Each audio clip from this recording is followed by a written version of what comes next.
നിങ്ങൾക്ക് ഈ ഓർമ്മശക്തി കുറവ്, ശ്രദ്ധയില്ലായ്മ, ചിന്താശേഷിക്കുറവ്, ക്ഷീണം, മടി ഇതുപോലുള്ള പ്രശ്നങ്ങളൊക്കെ നിങ്ങൾക്ക് തോന്നിയിട്ടുണ്ടോ? അല്ലെങ്കിൽ നിങ്ങളുടെ തലച്ചോറ് വർക്ക് ചെയ്യുന്നില്ല, തലച്ചോറ് അവിടെ ഉണ്ടോ എന്ന് തന്നെ സംശയമാണ്. ഈ രീതിയിൽ നിങ്ങൾക്ക് എന്തെങ്കിലും തോന്നിയിട്ടുണ്ടെങ്കിൽ ഇതിനെ പറയുന്ന പേരാണ് ബ്രെയിൻ ഫോഗ് എന്നുള്ളത്. അപ്പോൾ നമ്മുടെ ഇന്നത്തെ വീഡിയോയിൽ ഇതാണ് ഡിസ്കസ് ചെയ്യുന്നത്. എൻ്റെ കുറച്ച് പേഷ്യൻസിന് ഇതുപോലുള്ള പ്രശ്നങ്ങൾ ഉണ്ടായിരുന്നു. ഞാൻ അവർക്ക് ചില ടിപ്സുകൾ പറഞ്ഞു കൊടുത്തപ്പോൾ അവർക്ക് നല്ല ഹെൽപ്ഫുള്ളായി അത് മാറി. അപ്പോൾ ഈ ഒരു ഇൻഫർമേഷൻ നിങ്ങൾക്കും ഷെയർ ചെയ്യാമെന്നാണ് ഞാൻ വിചാരിക്കുന്നത്. Welcome to Jayan's health and lifestyle. ഈ ഒരു കാര്യം നമ്മൾ നോക്കുമ്പോൾ ഏറ്റവും കൂടുതൽ ഞാൻ 3 കാര്യങ്ങളിലാണ് എംഫസൈസ് ചെയ്യുന്നത്. ഒന്നാമത്തത് നമ്മുടെ രക്തത്തിലെ ഷുഗറിനെ കൺട്രോൾ ചെയ്യുക എന്നുള്ളത്. ഗ്ലൈസീമിക് ഇൻഡെക്സ് എന്ന് പറയുന്നൊരു സംഭവമുണ്ട്. എന്ന് വെച്ചാൽ നമ്മുടെ ആഹാരത്തിൽ നിന്നും ഷുഗറിനെ ആഗിരണം ചെയ്യുന്നതിൻ്റെ വേഗത, അതാണ് ഗ്ലൈസീമിക് ഇൻഡെക്സ്. അതിന് ഒരു 0 മുതൽ 100 വരെയുള്ള സ്കോറിലൂടെ നമുക്ക് മനസ്സിലാക്കാൻ പറ്റും. ഈ ഒരു സ്കെയിലിൽ 0 അടുത്ത് സ്കോറുള്ളതിനെ നമുക്ക് ലോ ഗ്ലൈസീമിക് അല്ലെങ്കിൽ ഗ്ലൈസീമിക് ഇൻഡെക്സ് കുറഞ്ഞ ആഹാരങ്ങൾ എന്ന് വിളിക്കാം. 100 അടുത്തുള്ള ആഹാരങ്ങളെ നമുക്ക് ഹൈ ഗ്ലൈസീമിക് ഇൻഡെക്സ്, അതായത് ഇത് അമിതമായി ഗ്ലൈസീമിക് ഇൻഡെക്സ് സ്കോറുള്ള ആഹാരം എന്നൊക്കെ വിളിക്കാം. ചോറ്, ചപ്പാത്തി, റൊട്ടി ഇതുപോലുള്ള ആഹാരങ്ങൾ, ഇതിനൊക്കെ നമുക്ക് ഹൈ ഗ്ലൈസീമിക് ഇൻഡെക്സുള്ള ആഹാരം എന്നാണ് പൊതുവെ വിളിക്കാറുള്ളത്. നേരെ മറിച്ച് പച്ചക്കറി, മുട്ട ഇതുപോലുള്ള ആഹാരങ്ങൾക്ക് ഗ്ലൈസീമിക് ഇൻഡെക്സ് കുറവാണ്. അപ്പം ഞാൻ നിങ്ങളോട് പറഞ്ഞു തരാൻ പോകുന്നത് നമ്മുടെ ആഹാര രീതി എന്താണ്. ഒരുപാട് ചോറെടുക്കും, അതിൽ കുറച്ച് ഉപ്പേരി എന്തെങ്കിലും മറ്റ് കറികളും ഒക്കെ കൂട്ടിച്ചേർത്ത് കഴിക്കുന്ന ഒരു രീതിയാണ്. അപ്പോൾ ഈ ഒരു രീതി ഏറ്റവും വലിയൊരു ഉദാഹരണമാണ് ഹൈ ഗ്ലൈസീമിക് ഇൻഡെക്സ് ആയിട്ടുള്ള ആഹാരത്തിൻ്റെ. ഇത് നമ്മുടെ രക്തത്തിലെ ഷുഗറിനെ ഒരുപാട് നേരം ഉയർത്തി നിർത്തും. ഇങ്ങനെ ഉയർത്തി നിർത്തി കഴിഞ്ഞാൽ അത് പതിയെ ഈ നാഡീനരമ്പുകളെ ബാധിക്കാൻ തുടങ്ങും. അങ്ങനെ ശരീരത്തിൻ്റെ പല കോശങ്ങളെയും ബാധിക്കാൻ തുടങ്ങും. പ്രമേഹ രോഗികൾക്ക് നിങ്ങൾക്കറിയാം ഇതുപോലുള്ള പ്രശ്നങ്ങൾ ഉണ്ടാവാറുണ്ട്. ഓർമ്മശക്തി കുറവ്, ശ്രദ്ധയില്ലായ്മ, ഇറിറ്റബിലിറ്റി, കൈകാൽ തരിപ്പ്, പല ഭാഗത്തും പലതരത്തിലുള്ള സെൻസേഷൻ തോന്നാം. ഇതൊക്കെ എന്താണ്, ഈ ഷുഗർ ഒരുപാട് കാലം ഉയർന്നു നിൽക്കുന്നത് കൊണ്ട് നാഡീനരമ്പുകളെ ബാധിക്കുന്നത് കൊണ്ട് വരുന്ന ഒരു പ്രശ്നമാണ്. പക്ഷേ ഇത് സ്വിച്ചിട്ടതുപോലെ ഒരു തവണ വരുന്നൊരു പ്രശ്നമല്ല, പതിയെയാണ് വരുന്നത്. അപ്പോൾ ഇതുപോലെ നിങ്ങൾക്ക് ബ്രെയിൻ ഫോഗ് സിംറ്റം ഉണ്ടെങ്കിൽ ഭാവിയിൽ നിങ്ങൾക്ക് പ്രമേഹ രോഗം വരാനുള്ള സാധ്യത കൂടുതലാണ്. അപ്പോൾ നമ്മൾ മനസ്സിലാക്കേണ്ടത് ഇതിനെ എങ്ങനെ നിയന്ത്രിക്കാമെന്നുള്ളതാണ്. അതിന് ഞാൻ പറഞ്ഞു തരാൻ പോകുന്നത് ഭക്ഷണത്തിൻ്റെ ക്രമം മാറ്റുക എന്നുള്ളതാണ്. നമുക്ക് ഒരുപാട് ഭക്ഷണം അഡ്ജസ്റ്റ്മെൻറ്റ് കൊണ്ടുവരാൻ പറ്റണമെന്നില്ല എപ്പോഴും. ഈ ക്രമം മാറ്റിക്കഴിഞ്ഞാൽ ഈ ഒരു പ്രശ്നം സോൾവ് ചെയ്യാൻ പറ്റും. എങ്ങനെയാണ് ആ ക്രമം? ഒന്നാമത്തേത് വെജിറ്റബിൾസ് ആദ്യം കഴിക്കുക, അല്ലെങ്കിൽ സലാഡുകൾ ആദ്യം കഴിക്കുക. അതിൽ നിങ്ങൾക്ക് ക്യാരറ്റ്, ബീട്രൂട്ട്, ക്യാബേജ് പോലുള്ള ആഹാരങ്ങൾ പച്ചക്ക് അരിഞ്ഞ് കഴിക്കുക, റോ ആയിട്ട് കഴിക്കുക. അത് ആദ്യം കഴിക്കാം. ആദ്യം കഴിച്ചതിന് ശേഷം പിന്നീട് നമ്മൾ കഴിക്കേണ്ടത് പ്രോട്ടീൻ റിച്ചായ ആഹാരങ്ങൾ. നിങ്ങളൊരു വെജിറ്റേറിയൻ ആണെന്നുണ്ടെങ്കിൽ മുതിര, കടല പുഴുങ്ങിയതൊക്കെ കഴിക്കാൻ പറ്റും. അല്ലെങ്കിൽ പീനട്ട്, ബദാമൊക്കെ കഴിക്കുന്നതുകൊണ്ട് നല്ല ഗുണപ്രദമാവും. പക്ഷേ നിങ്ങൾ ഒരു നോൺ വെജിറ്റേറിയൻ ആണെങ്കിൽ ഒരുപാട് ഓപ്ഷൻ ഉണ്ട്. നിങ്ങൾക്ക് ചിക്കൻ കഴിക്കാൻ പറ്റും, മുട്ട കഴിക്കാൻ പറ്റും, മീൻ കഴിക്കാൻ പറ്റും. അപ്പോൾ ഏറ്റവും കൂടുതൽ ശ്രദ്ധിക്കേണ്ടത് ഈ റിഫൈൻഡ് ഓയിലൊക്കെ ഉപയോഗിച്ചുകൊണ്ട് ഒരുപാട് പൊരിച്ചതും കരിച്ചതുമായ ആഹാരം കഴിക്കുന്നത് കുറയ്ക്കുക. ഏറ്റവും ലീസ്റ്റ് ഓയിൽ ഉപയോഗിച്ചുകൊണ്ട് തന്നെ ഈ ആഹാരങ്ങളൊക്കെ പ്രിപ്പയർ ചെയ്ത് കഴിക്കാൻ ശ്രദ്ധിക്കുക എന്നുള്ളതും ഇമ്പോർട്ടൻ്റ് ആണ് കേട്ടോ. ഇനി മൂന്നാമത്തേതാണ് ഈ ധാന്യങ്ങളും അതുപോലെ ഷുഗറുകളും കഴിക്കേണ്ടത്. അപ്പം ഏറ്റവും അവസാനമായിരിക്കണം ഇത് എടുക്കേണ്ടത്. ധാന്യം ഉദ്ദേശിച്ചത് നമ്മുടെ അരി ആഹാരങ്ങളും ഗോതമ്പ് പോലുള്ള ആഹാരങ്ങൾ. ഇത് അവസാനം കഴിക്കുമ്പോൾ നിങ്ങൾക്ക് അമിതമായി കഴിക്കാൻ പറ്റില്ല. കാരണം മുമ്പ് നിങ്ങൾ ഓൾറെഡി ഭക്ഷണം കഴിച്ചതുകൊണ്ട് വയറ് ഒരുവിധം ഫുള്ളായിരിക്കും.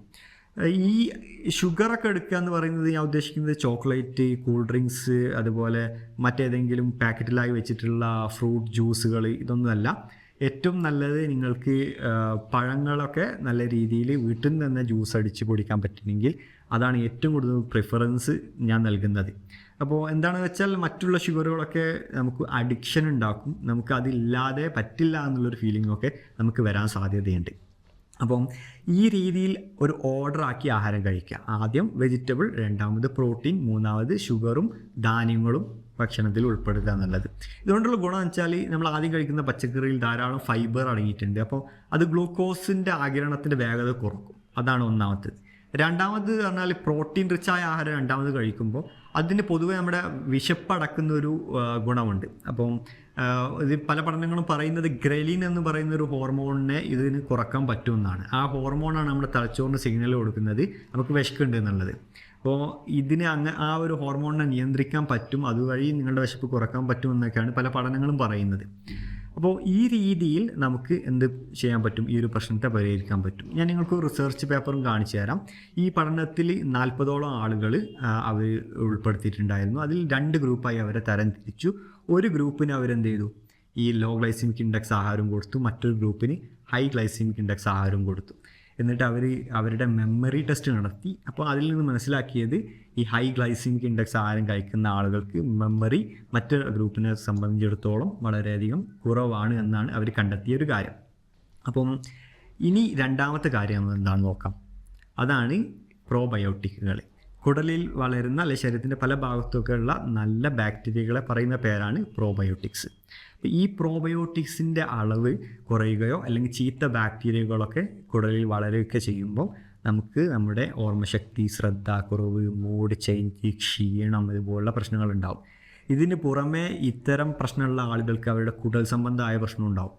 കുടലിൽ ഗ്യാസ് വരിക, അല്ലെങ്കിൽ നെഞ്ഞെരിച്ചിൽ വരിക, അതുപോലെ ഗ്യാസ്ട്രൈറ്റിസിൻ്റെ പ്രോബ്ലംസ്, ഇടയ്ക്കിടയ്ക്ക് മലബന്ധം വരിക, അല്ലെങ്കിൽ ടോയ്ലറ്റ് പോകാൻ തോന്നുക, ഇങ്ങനെയുള്ള പ്രശ്നങ്ങളൊക്കെ പ്രോബയോട്ടിക്കിൻ്റെ പ്രശ്നമുള്ള ആളുകൾക്ക് ഉണ്ടാവും. ചില ആളുകൾക്ക് സ്കിൻ സംബന്ധമായ പ്രശ്നം വരും, ചൊറിച്ചിലുണ്ടാവും, താരനുണ്ടാവും. ചില ആളുകൾക്ക് മൈഗ്രെയിൻ പോലുള്ള പ്രശ്നങ്ങളൊക്കെ ആയിരിക്കും. അപ്പോൾ ഇതുപോലൊക്കെ പ്രശ്നം ഉണ്ടെങ്കിൽ നിങ്ങൾ ഉറപ്പിക്കുക നിങ്ങൾക്ക് പ്രോബയോട്ടിക്കായി ബന്ധപ്പെട്ട എന്തോ പ്രശ്നമുണ്ട്. അപ്പോൾ അത് പരിഹരിക്കേണ്ടതുണ്ട്. നാച്ചുറലി അല്ലെങ്കിൽ ഭക്ഷണത്തിലൂടെ ഈ ഒരു പ്രശ്നം പരിഹരിക്കാൻ ഞാൻ നിങ്ങൾക്ക് സജസ്റ്റ് ചെയ്യുന്ന ഒരു കാര്യമാണ് നിങ്ങൾ പൊതുവെ പുളിപ്പിച്ച അല്ലെങ്കിൽ ഫെർമെൻറ്റഡ് ആയിട്ടുള്ള ആഹാരങ്ങൾ കഴിക്കുക എന്നുള്ളത്. അപ്പോൾ ഉദാഹരണമായിട്ട് ഈ അച്ചാറുകൾ, വീട്ടിൽ നിന്നുണ്ടാക്കിയ അച്ചാറുകൾ, അല്ലെങ്കിൽ യോഗേർട്ട്, കർഡ്, അല്ലെങ്കിൽ മോര് ഇതുപോലുള്ള ആഹാരങ്ങൾ കഴിക്കാം.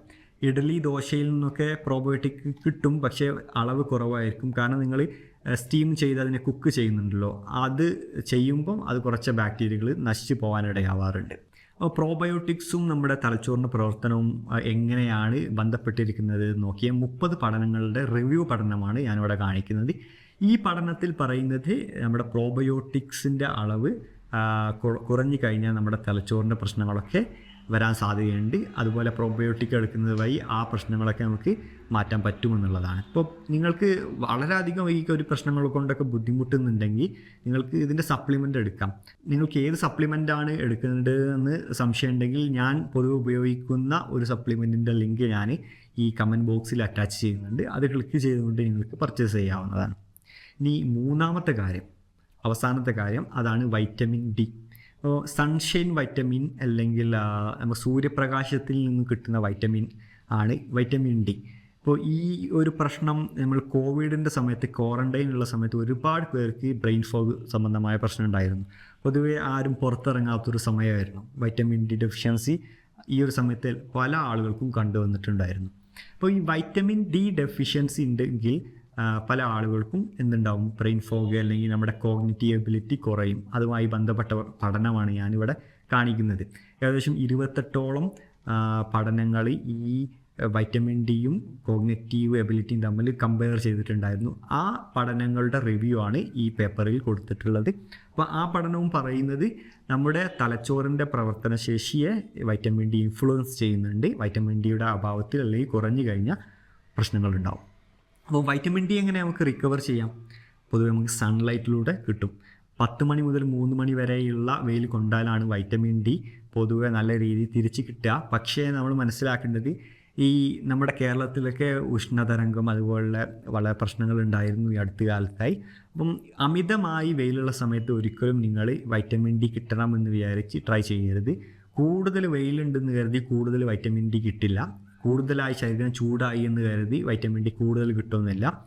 ഈ സമയത്ത് നിങ്ങൾക്ക് മിതമായി വെയിൽ കൊണ്ടാൽ പോലും വൈറ്റമിൻ ഡി കിട്ടും. അത് ദിവസവും നിങ്ങൾ പതിയെ ശീലമാക്കി കഴിഞ്ഞാൽ നിങ്ങൾക്ക് അത് നല്ല രീതിയിൽ യൂസ്ഫുൾ ആവും. പക്ഷേ ഈ അമിതമായി വെയിലൊക്കെ ഉള്ള സമയത്ത് നിങ്ങൾക്ക് ഇതുപോലുള്ള പ്രശ്നങ്ങളൊക്കെ സഫർ ചെയ്യുന്നുണ്ടെങ്കിൽ നിങ്ങൾക്ക് ഏറ്റവും നല്ലത് സപ്ലിമെൻ്റ് എടുക്കുക എന്നുള്ളതാണ്. അപ്പോൾ സപ്ലിമെൻ്റ് എടുക്കുന്നതിന് മുമ്പ് നിങ്ങൾ ഒരു തവണ വൈറ്റമിൻ ഡി നിങ്ങളുടെ രക്തത്തിൽ എത്രയുള്ളത് എന്ന് ടെസ്റ്റ് ചെയ്ത് നോക്കാം.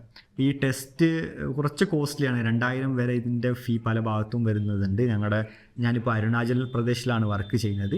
അപ്പോൾ ഇവിടെ 2000 വെച്ചാണ് ഇവിടുത്തെ ലബോറട്ടറിയിലെ ഫീ. അപ്പോൾ വൈറ്റമിൻ ഡി ഒന്ന് ടെസ്റ്റ് ചെയ്തുകൊണ്ട് എന്താണ് ഗുണം വെച്ച് കഴിഞ്ഞാൽ നിങ്ങൾക്ക് എത്രത്തോളം ഡോസാണ് ആവശ്യമുള്ളത് ആ ആവശ്യത്തിന് എടുക്കാൻ പറ്റും.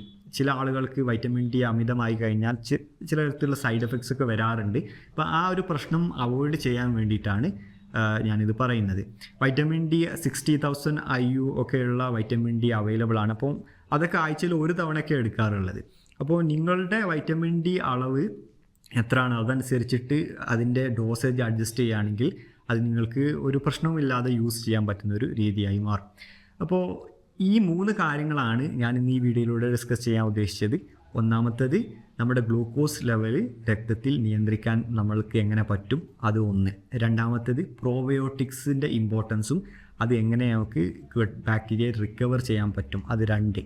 മൂന്നാമത്തേതാണ് ഞാൻ പറഞ്ഞത് വൈറ്റമിൻ ഡി, അതിൻ്റെ ഇമ്പോർട്ടൻസ്, വൈറ്റമിൻ ഡി എങ്ങനെ നമുക്ക് റിക്കവർ ചെയ്യാൻ പറ്റുമെന്നൊക്കെ. അപ്പോൾ ഈ 3 കാര്യങ്ങൾ ശ്രദ്ധിച്ചു കഴിഞ്ഞാൽ, അല്ലെങ്കിൽ ഞാൻ ഈ കാര്യം എൻ്റെ പേഷ്യൻസോട് പറഞ്ഞപ്പോൾ അവർക്ക് നല്ല രീതിയിൽ മാറ്റം വന്നിട്ടുണ്ടായിരുന്നു. ഇത് നിങ്ങൾക്കും ഗുണപ്രദമാകുമെന്നാണ് ഞാൻ വിശ്വസിക്കുന്നത്. ഇതോടുകൂടി ഞാൻ ഈ കണ്ടൻറ് അവസാനിപ്പിക്കുകയാണ്. നല്ലൊരു കണ്ടൻറ്റുമായിട്ട് അടുത്ത വീഡിയോയിലൂടെ കാണാം. അതുവരേക്കും ഗുഡ് ബൈ.